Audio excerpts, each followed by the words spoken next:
ਅਸੀਂ ਇਹ ਕਾਰੋਬਾਰ ਕਰਨੇ ਆ ਜੀ ਸਿਰਕੀਆਂ ਦਾ।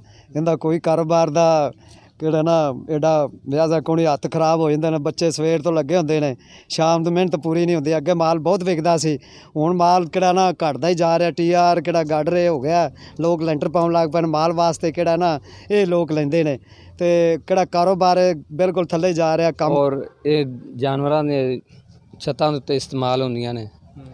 ਦੂਸਰਾ ਕਿ ਇਹਨਾਂ ਦਾ ਮੁਆਵਜ਼ਾ ਬਿਲਕੁਲ ਘੱਟ ਹੈ ਔਰ ਮਿਹਨਤ ਬਹੁਤ ਜ਼ਿਆਦਾ ਹੈ ਔਰ ਇਹਨਾਂ ਦੀ ਕੱਤ ਵੀ ਬਹੁਤ ਹੈ ਔਰ ਬੜੀ